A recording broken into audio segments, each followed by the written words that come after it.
문재인 대통령과 여야 5당 원내대표가 어제 1년 3개월 만에 회동을 갖고 여러 국정 현안에 대해서 논의했습니다.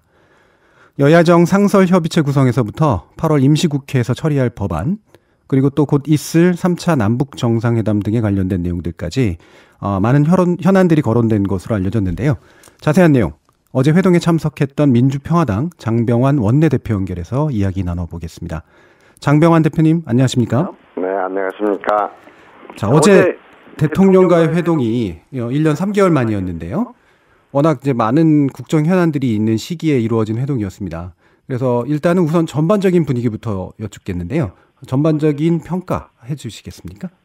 네, 정치의 핵심은 결국 대화와 타협이라고 할 수가 있습니다. 예. 서로 생각이 다르더라도 수시로 만나 대화하고 토론함으로써 국민들의 불안감을 해소시켜주고 또 국정의 어떤 동력을 확보하는 데 의미가 있는데요. 예. 먼저 이제 지금 현 시점을 우리가 본다면 이제 문재인 정부 출범 이제 2년차 아니겠습니까? 예. 이제 본격적으로 성과를 내야 할 시기고 또 이 한반도가 그동안의 그 대결과 전쟁의 위협으로부터 벗어나서 이제 한반도 평화 체제를 구축하자는 어떤 전환점에 있고요. 또 한편으로 본다면 경제적으로도 국내외적으로 많은 어려움이 있어서 그렇죠. 좀 이제 지지율도 하락하고 있는 추세고 그래서 새로운 국정 동력을 확보할 필요가 있었고요. 예. 사실 국회 입장에서 본다면 20대 전반기 국회가 마무리가 되었는데 사실 국회가 뚜렷한 성과를 내는 게 없습니다. 그렇습니다. 예. 따라서 이제 여당도 개혁 입법을 조속히 추진해야 한다는 그 절박함이 있고 반면 또 야당은 대선과 지선 참패 후에 재기를 위한 몸부림을 하고 있으면서 사실 역시 새로운 어떤 돌파구가 좀 필요한 시점입니다. 예. 이러한 시점에서 여야정 간 대화와 타협으로 협치의 정치를 좀 가동해 보자 하는 것이 이제 현실화된 점에 있어서 커다란 의미가 있다고 생각합니다. 어떻게 어제 분위기는 좀 좋으셨어요? 네, 전반적으로 과거 여야가 극한됐지만 하던 어떤 상황 그리고 행정부는 행정부대로 마이웨이를 하고 국회는 또 완전히 비껴나 있는 그런 이제 상황에서 각각 그 여야정이 현재 상황의 어떤 엄중함과 돌파구의 필요성을 인식을 하고 있기 때문에 상호 존중하는 차원에서 이렇게 회담이 진행이 되었습니다. 그랬군요. 그 당초 회동 예정 시간이 1시간 30분 정도였던 걸로 아는데 실제로는 2시간 10분가량 진행됐다고 해요. 2시간 한 15분 정도 진행됐습니다. 이게 좋은 건지 안 좋은 건지 좀 들어봐야 될 것 같은데 오랜만에 만나신 만큼 좀 얘기들이 좀 많으셨던 모양이에요? 네, 처음부터 대통령께서도 진솔한 그 발언을 통해서 모두 발언을 해주셨고 또 각 당 원내대표들도 좀 평소에 하고 싶었던 이야기를 허심탄회하게 다 나눌 수 있는 그런 분위기에서 진행이 되었습니다. 예. 보니까 크게 세 가지, 그러니까 여야정 상설협의체를 구성하는 거랑 이제 8월 임시국회에서 이제 민생법안 주로 처리할 법안들, 그다음에 3차 남북정상회담 등 이제 북한과의 관계 문제에 대한 내용이 이제 주로 합의된 것으로 나오는데요. 어제 회동은 청와대 여야 합동 브리핑을 통해서 밝힌 내용들이 일부 있는데 합의문에 담긴 구체적인 내용들 좀 소개시켜 주시죠. 네. 먼저 가장 의미 있는 합의는 이제 여야정 상설협의체를 이제 본격적으로 가동하자고 한 그 합의였습니다. 예. 이걸 이제 원칙적으로 분기별로 1회를 개최하기로 했고요. 다음 협의는 이제 11월에 정부 측에서 내년도 예산안 시정연설을 하게 되는데 그 직후에 개최하자는데 합의가 되었습니다. 정치의 요체는 아까 말씀드렸습니다만 결국 대화 타협이고 그렇죠. 이 대화 타협을 통해서 상대방을 어떤 신뢰를 한다면 그 신뢰를 바탕으로 국정에 대해서 도움을 받을 것은 받고 또 상대방 요구를 또 들어줄 것은 들어주고 하는 그런 계기가 되자고 생각합니다. 그래서 여야정 상설협의체가 본격적으로 가동될 경우에 국민들에도 정부에 대한 신뢰, 국회에 대한 신뢰가 쌓일 거로 생각합니다. 이제 두 번째로는 지금 이제 여러 가지 이제 민생 현안과 이 경제가 조금 어렵지 않습니까? 예. 그렇기 때문에 재난안전법 등 이제 국민 안전에 관한 문제라거나 예. 또 소상공인 자영업자들이 지금 많이 어려워서 최저임금이라거나 근로시간 단축 문제에 대해서 좀 불복동 운동을 벌이고 있지 않습니까? 예, 불복종. 예, 이제 그런 부분에 대해서는 어떤 특별한 지원책이 있어야겠다. 그리고 또한 여러 어려운 우리 경제 상황이 대내외적으로 있는데 이 부분을 돌파하기 위해서는 결국 혁신 성장밖에 없고 혁신 성장 위해서는 무엇보다도 획기적인 규제의 혁신이 있어야 한다. 예. 이런 부분에 대해서 저희들이 그 합의를 했고 그걸 최대한 이번 8월 임시국회에서부터 처리를 하자고 하는 데 대해서 합의가 있었고요. 예. 세 번째로는 이 한반도 비핵화와 이 항구적인 평화체제의 정착 그리고 남북 교류 협력에 대해서 여야가 초당적으로 지지하고 또 이제 이 남북 간의 3차 정상회담을 하기로 했는데 여기에 대해서 성공적으로 개최하도록 초당적으로 역시 협력한다는 데 대해서 합의한 것들이 구체적인 합의문에 담긴 내용들입니다. 예, 알겠습니다. 이게 뭐 보면 원칙적인 측면, 이제 협치의 지향, 그 다음에 좀 실질적으로 좀 해결이 된 측면이 좀 약간 이제 결합된 형태 정도 수준인 것 같은데요. 그럼 먼저 좀 구체적으로 이것저것 좀 짚어봐야 될 것 같은데, 네. 이 여야정 상설협의체 구성 이게 이제 뭐 가장 이제 중요한 측면이 있는 것 같은데요. 이게 작년 회동에서도 대통령이 먼저 제안한 바 있었잖아요. 네, 그랬었습니다. 예, 그때는 안 됐다가 이번에는 그래도 합의가 됐어요. 그 배경이 뭐죠?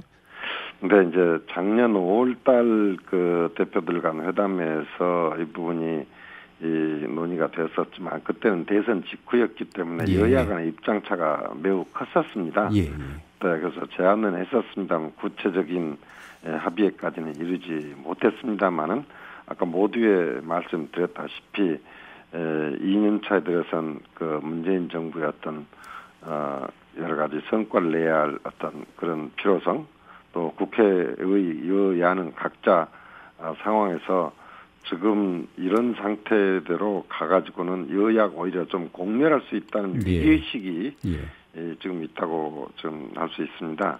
따라서 이러한 위기의식에 대한 어떤 공감대가 향후 여야정 상설협의체의 필요성에 대해서 합의하게 된 배경이라고 말씀드릴 수 있겠습니다. 예. 이게 아무래도 초기하고는 다르게 지금은 이제 서로 간에 실질적인 아마 뭔가 필요가 있을 것 같다라는 이제 그런 게 배경이 된 것 같긴 합니다. 그렇습니다. 예. 그러면 이게 사실은 뭐 우리나라에 보면 여러 가지 협의체들이 많은데 실제로는 뭐 참여한 사람들이 그냥 판 깨고 가면은 아무것도 안 되는 경우들이 워낙 많아서 이게 정말 이게 뭔가를 성과를 낼 수 있을까라는 그런 의구심이 없진 않아요. 어떻게 보십니까? 네. 이제 말씀드렸던 대로 지금 이제 대선과 이제 지방선거는 이제 거의 이제 우리 여당인 더불어민주당의 일방적인 이제 지지로 그렇죠. 종료가 됐지 않습니까? 예.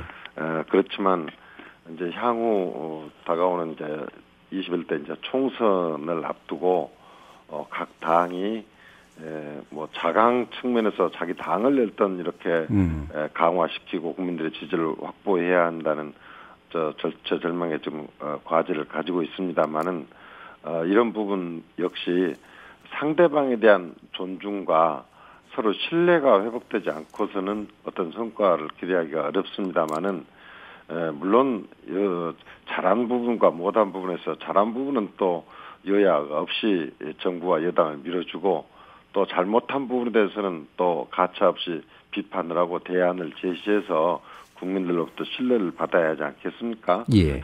그런 측면에서 이런 그 절박감이 과거와는 매우 다른 상황이라고 생각합니다. 그래서 모든 것이 다 이루어지지는 못하겠지만 정말 국민들의 입장에서 가장 시급하고 절박한 과제들에 대해서는 서로 한 걸음씩 물러서서 양보를 함으로써 저희들이 이 일정 부분 성과를 낼 수 있다고 생각하고 또 반드시 내야 한다고 생각합니다. 예. 민주평화당도 그런 측면에서 여당과 정부가 잘한 부분에 대해서는 적극 지지하고 또 여러 가지 경제 문제와 관련해서 지금 좀 방향 전환이 필요한 부분은 거기에 대해서 대안을 제시하면서 성과를 내도록 노력하겠습니다. 예. 이 정부나 여당이나 야당이나 결국은 또 이제 총선까지도 바라보면 어쨌든 뭔가 성과를 내야 되는 상황이기 때문에 실질적인 합의가 그래도 좀 더 진전되게 이루어질 수 있지 않을까 기대해 봅니다. 자, 그럼 두 번째 문제로 이 한반도 비핵화의 실질적 진전과 항구적 평화 정착 및 남북 교류 협력을 위해서 여야가 초당적으로 협력한다라는 그런 합의인데요.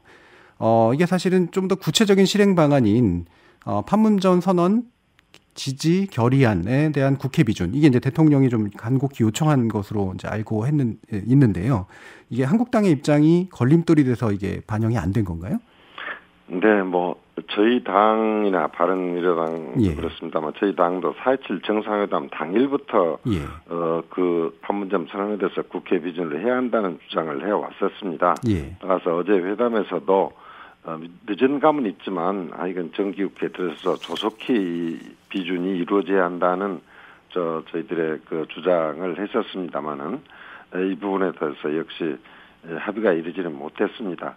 물론 이제 한국당의 입장을 이렇게 자세히 들어보니까 기본적으로 한국당이 북한이 근본적으로 변화할 것이냐에 대해서 확신을 가지고 있지 못합니다. 우리는 빗장을 다 풀어줬는데 만약에 북이 핵을 포기하지 않을 경우는 어떻게 할 것이냐 이런 그 우려가 크기 때문에 비핵화의 실질적인 진전이 선행이 되어야 이 판문점 선언에 대한 비준을 할 수 있지 않느냐 하는 부분에 대해서는 조금 완강한 입장이었습니다. 그래서 한국당을 제외하고 다른 사당들은 조속히 판문점 선언이 비준돼야 한다는 주장을 했었습니다만은 그런 그 기본적인 그 인식의 차이 때문에 비준 처리에 대한 그 합의까지는 이루지 못했습니다. 그러나 역시 이제 이 한국당 이러한 주장도 일리가 없는 것은 아닙니다만은 이렇게 어떤 면에서는 그 이제 한국당의 입장은 트럼프 대통령 입장보다도 좀 더 그렇죠. 앞서 나가는 주장이지 않습니까? 그렇기 때문에 이 남북 관계의 경우에 있어서 결국 우리가 북미 간의 어떤 중재자 역할을 해야 하고 또 국내에서 이 한반도 평화 체제에 대한 전폭적인 지지를 뭉쳐서 해줄 때 국제사회에서도 이 한반도 평화 정책을 지지하고 견인해낼 수 있지 않겠습니까? 그런 측면에서 앞으로도 저희 사당은 우리 한국당을 지속적으로 설득을 해서 최대한 빠른 시일 내에 판문점 선언이 비준이 될 수 있도록 저희들이 노력을 할 생각입니다. 예, 알겠습니다. 그 9월 평양 정상회담 때 국회도 함께 가자는 얘기를 대통령이 하신 거로 알고 있는데요. 한국당은 또 화답하지 않은 것으로 보도됐고 다른 원내대표들은 긍정적인가요? 그 부분에 대해서는 한국당이 뭐 허락하지 않았다기보다는 거기에 대해서 특별한 언급을 안 했었고 안 했었고요. 지난 그 전반기 국회에서도 정세균 전 의장께서 이 남북 국회회담에 제안을 하셨던 적도 있고 또 이제 이번에도 지금 9월 정상회담이 합의는 됐는데 결국 이제 이번에는 우리가 이제 평양을 가는 이제 회담이지 않습니까? 그러니까 이제 참석 범위라 이런 것에 대해서도 앞으로 이제 실무적인 협의가 더 있어야겠죠. 그런데 이제 대통령께서는 이 3차 남북 정상회담이 좀 남과 북 간에 좀 전반적으로 큰 틀에 있어서 평화 체제로 한 걸음을 더 걷기 위해서는 각 남북 정상회담 간의 이 회담뿐만이 아니라 국회 차원에서의 이런 회담도 좀 시동을 거는 것이 도움이 되지 않겠느냐 하는 생각을 하신 것 같습니다. 그래서 결국 먼저 대통령께서 이 부분에 대해서 제안을 하셨고 다른 당들은 다 이제 동의를 했었고 다만 한국당에서는 그에 대한 특별한 의사 표명은 하지 않았습니다만은 그 부분에 대해서는 별 그렇게 저는 이견은 없을 것으로 생각합니다. 알겠습니다. 그러면 뭐 시간이 얼마 남진 않았는데요. 8월 임시국회에서 처리할 법안명 이게 명시가 됐나요? 임시국회에서 처리할 것은 아까 말씀드렸던 대로 이제 이번 그 유례없는 폭염으로 국민들이 고통을 겪었기 때문에 지금 재난안전법에 폭염이 이제 재난으로 이제 포함이 안 돼 있기 때문에 그 부분을 포함하자고 하는 측면에서 재난안전법을 처리하자고 했던 거고요. 또 이제 이 소상공인들의 지금 어려움을 지원하기 위해서 상가 임대차 보호법이라거나 이런 부분을 이제 처리하자고 하는 것에 대해서 원칙적인 합의는 있었고요. 또 이 혁신 성장을 지원하기 위해서 인터넷 전문 은행을 설립하자고 하는 부분에 대해서도 기본적인 합의가 있었습니다.